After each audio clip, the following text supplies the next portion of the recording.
It's time to look at some VS Code extensions which enhance our development experience. Whenever we are trying to modify something on our website, we have to reload it. Let's add a new paragraph over here. You can watch my YouTube videos here. So we have made a small update to our website.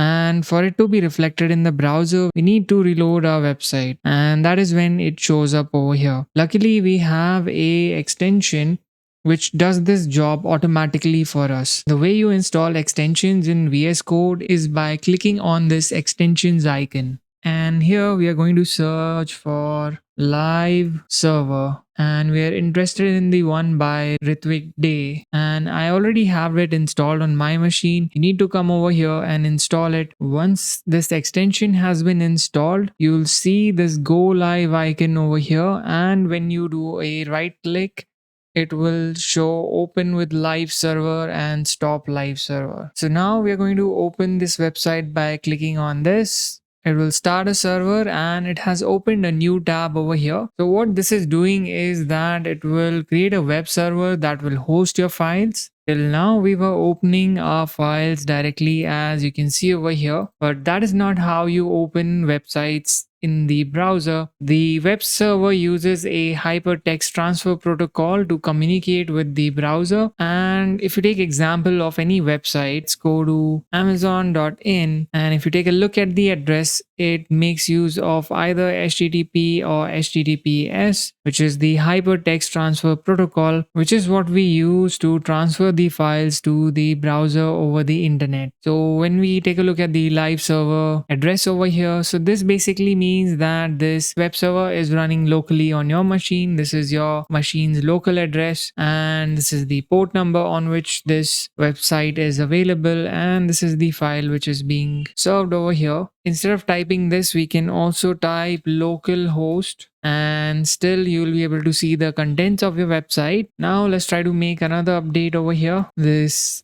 is an updated version. When I save it, you can see it has automatically reloaded the contents of my website. And suppose I remove this, let's save this, the edit is instantly visible in the browser. So this is the advantage of using the live server extension. Similarly, another extension that I would recommend is the prettier extension. So this is the extension which basically formats your code. It has some predefined rules about how to indent the code, and you can install it over here. Once you have it installed, what we can do is go to the settings, search for default formatter, and here where you're seeing the section for default formatter, you can select prettier. I already have it selected. Once this is selected, you can search for format on save, and you need to check this. So what this will do is it will make use of the default code formatter, and whenever you're making any edit, so for example, if I do something like this and I'm making any edits to my code, the moment I save it, it will automatically try to format the code using the default code formatter. And finally, the extension that will really help you with your learning is GitHub Copilot or any other AI tool that you know of.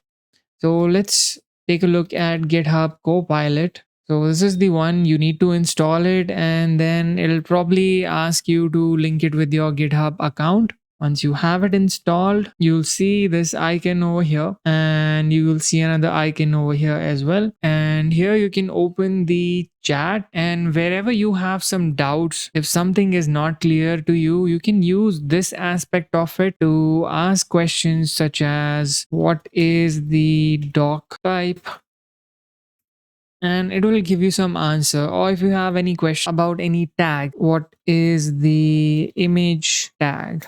So it's giving you examples, and it's also giving you some information about this tag. So you can use this to enhance your learning and get an answer right here. So I would recommend the chat feature right now for the purpose of learning and not to create a new web page because you're just starting out right now. If you have any questions related to the website, that's fine, but do not use it to auto generate code because that will prohibit you from learning and progressing. You can help me grow by liking this video and subscribing to my channel. If you wish to receive notifications about any new content from this channel, hit the bell icon.